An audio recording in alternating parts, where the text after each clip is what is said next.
Hello everyone. हम PGT economics की preparation कर रहे हैं और मैक्रो इकोनॉमिक्स के क्वेश्चन जो थे वो हम कर रहे थे। ठीक है, एक पार्ट हमने कर लिया था, उसमें 25 क्वेश्चन जो थे वो डिस्कस किए थे। नेक्स्ट हम जो है वो 25 क्वेश्चन डिस्कस करेंगे आज। क्वेश्चन नंबर 26 है, विच among the following is not a feature of Keynesian theory. Keynesian theory का जो है वो इसमें कौन सा फीचर जो है वो नहीं है। तो सबसे पहले तो केन्जियन थ्योरी जो है वो आपका शॉर्ट टर्म से रिलेटेड है।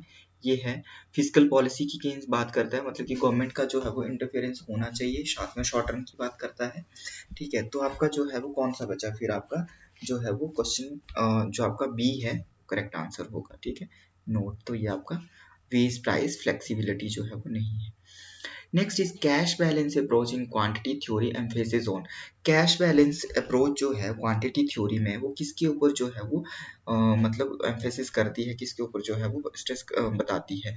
तो ये आपका बताता है money as a store of value, इसका आएगा आपका B, money as a store of value. Next is in the classical theory, in the classical theory output and employment are determined by। अब क्लासिकल थ्योरी में output and employment जो है बोलते हैं कैसे डिटरमाइंड होते हैं। तो ये आपका प्रोडक्शन फंक्शन के थ्रू भी होता है एंड आपका demand and labour supply demand for labour and supply of labour के थ्रू। तो इसमें आएगा आपका answer C, both A and B. Clear. Next question, under Keynesian theory employment and output is determined by. Keynesian theory में employment and output जो है वो कैसे डिटरमाइंड होता है। तो केन्स की अगर हम बात करें तो एग्रीगेट डिमांड इज मतलब जो आपका एग्रीगेट डिमांड एग्रीगेट सप्लाई, तो इसमें जो है वो आपका इफेक्टिव डिमांड आएगा करेक्ट जो है। ठीक है, इफेक्टिव डिमांड जो है वो क्या होती है, जहां पर आपका aggregate demand equal to aggregate supply होती है, ये बोलता है। ठीक है, तो यहाँ पर इफेक्टिव डिमांड है 29 का। नेक्स्ट है in equation C is equal to A plus B by indicates. A जो है वो क्या इंडिकेट्स करता है, ये जो ए है वो क्या इंडिकेट कर रहा है। ठीक है, तो आपका बी जो है वो एमपीसी बताता है। ठीक है, सी कंजम्पशन हो गया, वाई इनकम, ए जो है वो आपका मिनिमम लेवल ऑफ कंजम्पशन बताता है ना ये, तो आपका consumption at zero level of income, तो इसका सही आंसर होगा 30 का ए।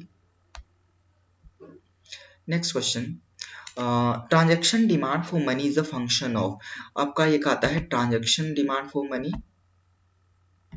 ट्रांजैक्शन एक आपका आता है प्रिकॉशनरी एंड स्पेकुलेटिव। तो ट्रांजैक्शन एंड प्रिकॉशनरी जो है वो आपकी इनकम से रिलेटेड है, स्पेकुलेटिव जो आपका रेट ऑफ इंटरेस्ट से। तो आपका फर्स्ट का आएगा इनकम। ठीक है,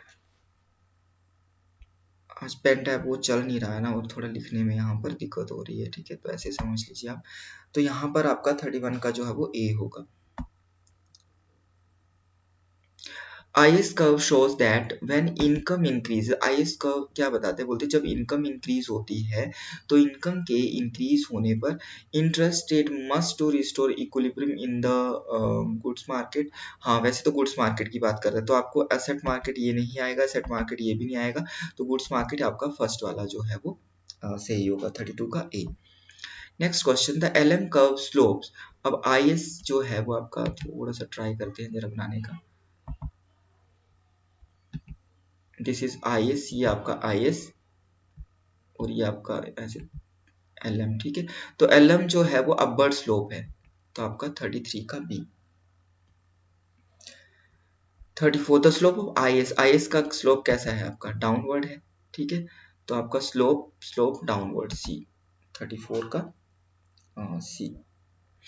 35 next, accelerator theory of investment is the ratio of. अब ये आपका मल्टीप्लायर का उल्टा होता है ना, मल्टीप्लायर क्या होता है, delta pi upon delta I, change in income due to change in investment. इसका ऑपोजिट हो जाएगा delta I upon delta Y, change in income या आउटपुट या consumption due to change in investment. तो चेंज इन इनकम ये नहीं आएगा, change in investment to change in income, मतलब कि इनकम में चेंज होने से इन्वेस्टमेंट में, तो इसका होगा आपका 35 का B. Next is 36, speculative demand for money is a function of. अभी बताया मैंने कि स्पेकुलेटिव डिमांड फॉर मनी जो है वो किसका, इंटरेस्ट रेट ऑफ इंटरेस्ट का, 36 का बी। द फिलिप्स कर्व जो है वो अनएम्प्लॉयमेंट रेट एंड इन्फ्लेशन के बारे में बताता है, is the relationship between inflation rate and unemployment rate, 37 का बी। ये सबको पता है, इंपॉर्टेंट क्वेश्चन है ये। Consumption function tells the relationship between consumption and, consumption function जो है वो किसके बीच में रिलेशनशिप जो है वो बताता है, तो कंजम्पशन एंड आपका डिस्पोजेबल इनकम, ठीक है। 38 का जो है वो B, disposable income, consumption and disposable income, clear. Next question, average propensity to consume is defined as, average propensity to, APC की बात अगर हम करें तो सी अपॉन वाई, और एमपीसी की बात करें तो delta C upon delta Y, तो कौन सा आएगा आपका 39 का आएगा A. Next is a rise in disposable income will cause a dash in consumption expenditure, अगर आपका डिस्पोजेबल इनकम में बोलते इंक्रीज होता है तो क्या होगा, विल कॉज, किसका कॉज है, will cause a dash in consumption expenditure, disposable income के बढ़ने से एक्सपेंडिचर तो बढ़ेगा ना, तो हाँ 40 का आ जाएगा ए। A linear straight line consumption function shows that the MPC dash as income rises, तो MPC क्या रहेगा, कांस्टेंट, 41 का जो है वो आपका remain constant. Investment expenditure is an important component of, investment expenditure जो है बोलते हैं आपका इंपॉर्टेंट कंपोनेंट है। इन्वेस्टमेंट एक्सपेंडिचर किसका, इसका आएगा आपका एग्रीगेट, इन्वेस्टमेंट एक्सपेंडिचर बोल रहा है ना, is an important component of national product consumption, इसमें आएगा सही आपका एग्रीगेट एक्सपेंडिचर, 42 का B. Dash shows the effect of change in investment on income, x litre आएगा इसमें, ठीक है B, change in investment on income, मतलब कि change in investment due to change in income, तो आपका एक्स लीटर, ठीक है 43 का, सॉरी एक मिनट क्या बोल रहा है पहले ये, show the effect of change in investment on income, ये नहीं आएगा आपका, आएगा 43 का ए। मल्टीप्लाई, मल्टीप्लाई क्या होता है आपका, डेल्टा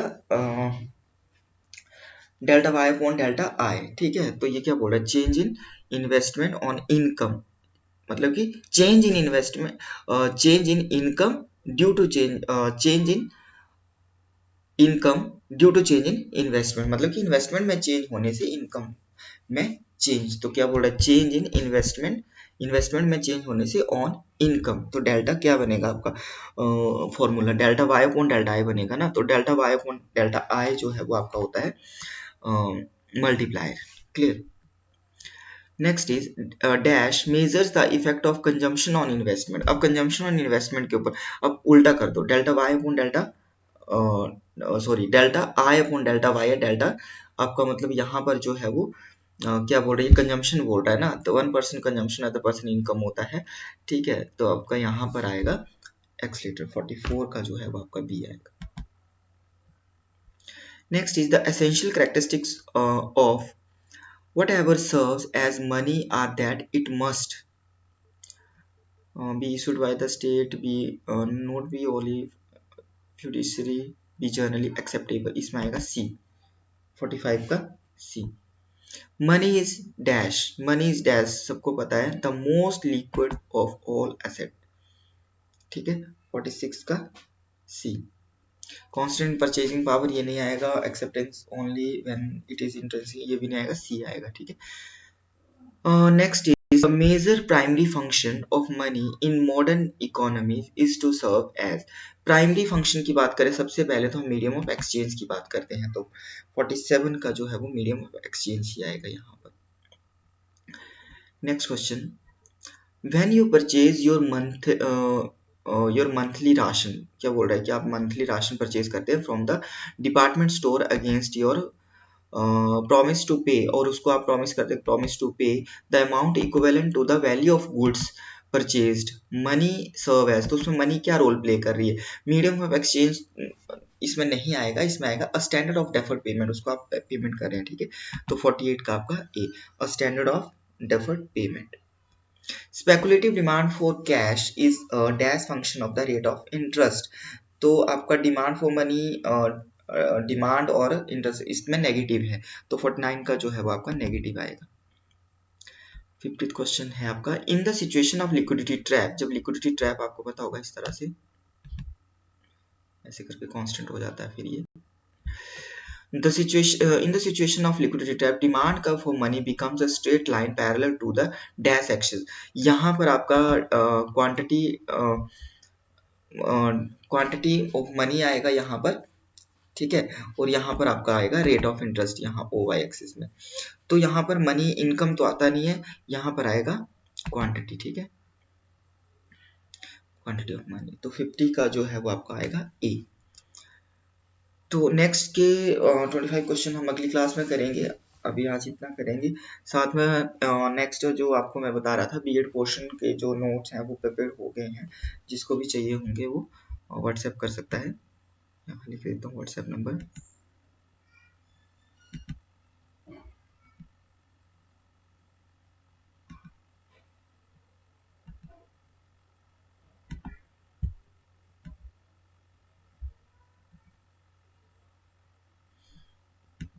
जो व्हाट्सएप नंबर है, जिसको भी कुछ पूछना होगा तो आप कांटेक्ट कर सकते हैं।